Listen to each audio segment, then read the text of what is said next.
So, hello and Merry Almost Christmas.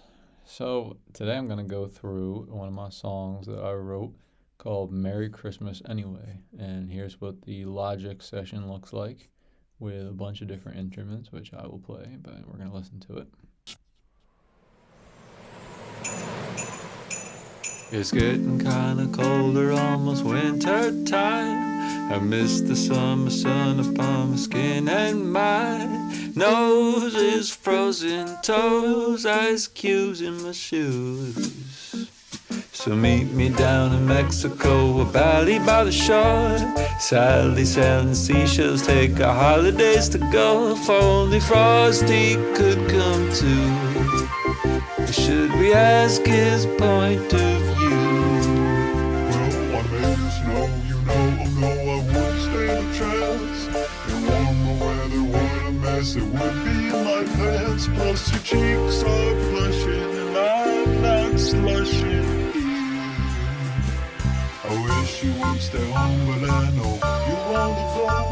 So I'll be fine on my own. Send me a kiss by phone and I will always be. Oh, wishes for your holidays. Merry Christmas anyways.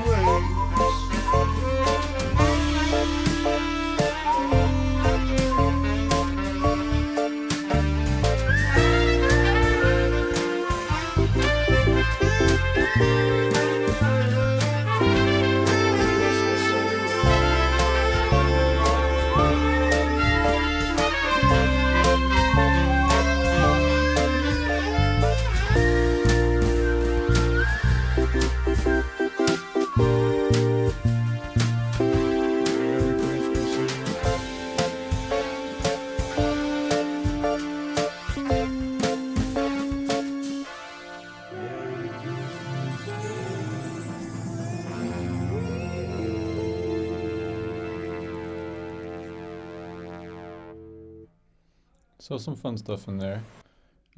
There's a bunch of different musical tracks, and I'll go into these now.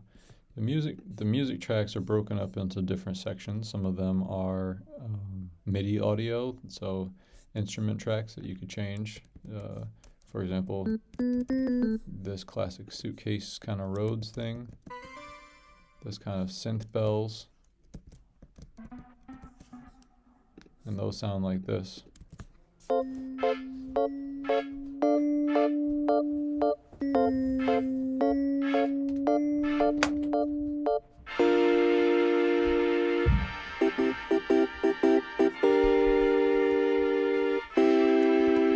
Cool. So it's cool to play around with different sounds. You get the bass. And all of this has been played in.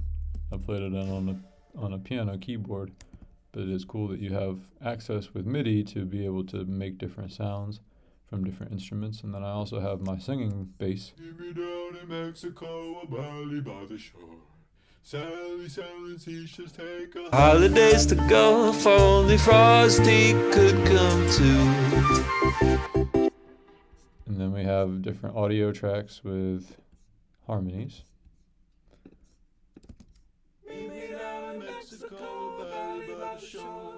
Sally selling seashells, take our holidays to go. Cool. And then we got some brass in here.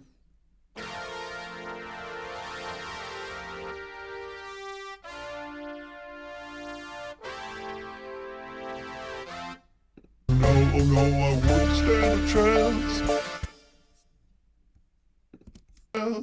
This is the frosty voice for the snowman who's talking about if he went down to Bali for Christmas, it would melt all over the place. And I have some different effects on here. Of course, some pitch correction, and all sorts of different fun stuff like a vocal transformer. I'm not slushing here. I wish And then some drums. you would stay home, but I know you want to.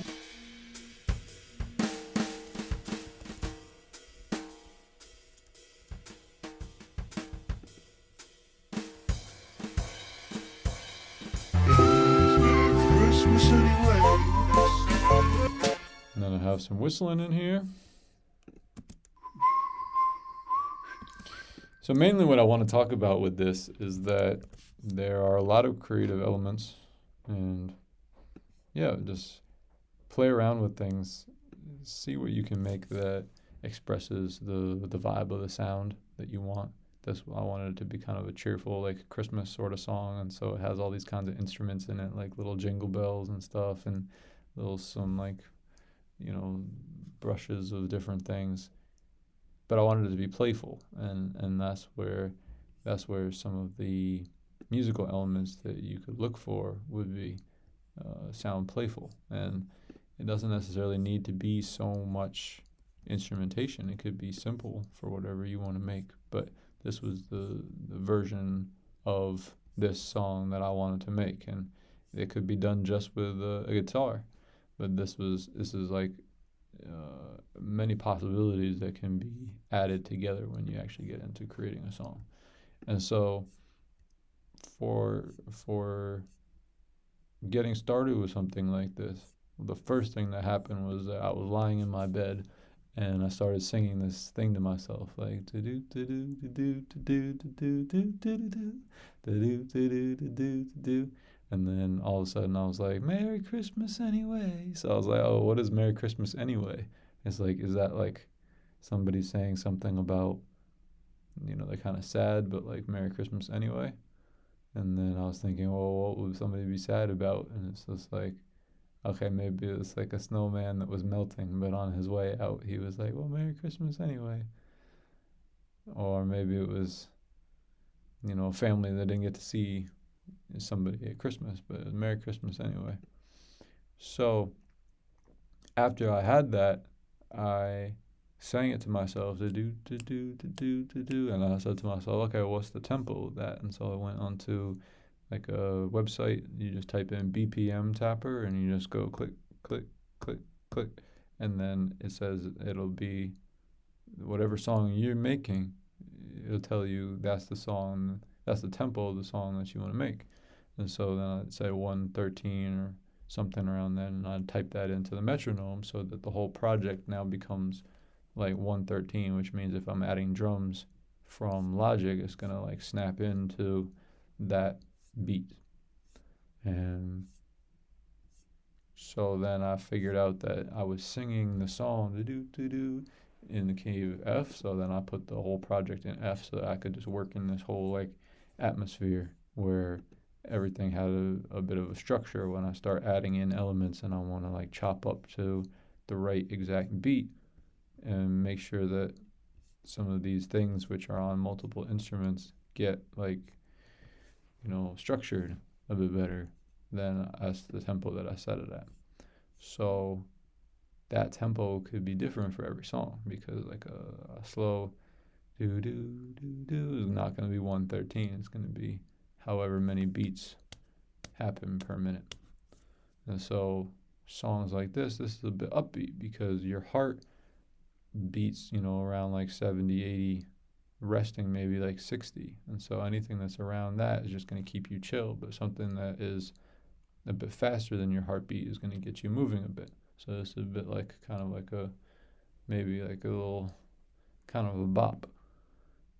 Something that has a lot more energy is really going to get you moving because it's faster than your heartbeat. Something that's slower than your heartbeat is going to slow you down because your whole frequency is going to relax into the pace of that beat. So that's something to think about when you write songs, is like, what do you want to express? Do you want to express more energy than where the listener is at, or do you want to express like less energy and allow them to relax into it? And basically, it's like finding instruments that are pleasing to the ear, because everything that sounds good, as Duke Ellington says, everything that sounds good is good. So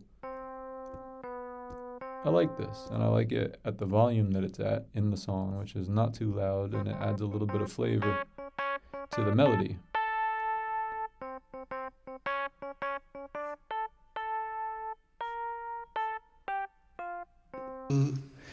Should we ask his point of view? So sometimes it's nice to add sometimes it's nice to add little elements in there that either match the melody, or sometimes it's nice to add little elements in there that don't match the melody and just have something that accompanies it, but in a more playful way. So from there, it's like wrangling all these tracks into a nice mix. That's where stuff like this comes in, and this is the mixer view. So you can see all these different volume sliders is because all the channels have different levels of volume. And so some things I want to stand out, and I really want to like have you hear that when you listen to the song. Some things I just want a bit in the background. So these drums, for example, these drums is going to get mixed. My pants plus your cheeks are blushing. And you could hear them, but they're not going to like be the loudest thing. The loudest thing is probably going to be the voice singing the melody, and then maybe some other elements of the song, but the drums just need to be around to give you that kind of feel for this type of song. Some songs, the drums got to be the loudest thing almost, besides the vocals, if not sometimes even louder, because that's like really the song. You really got to get that energy from the drums. So I put the like bare bones in first. The first thing I did with this was I put in these kind of like melody lines along with a click. And so I basically just recorded the melody to the click so that I could hear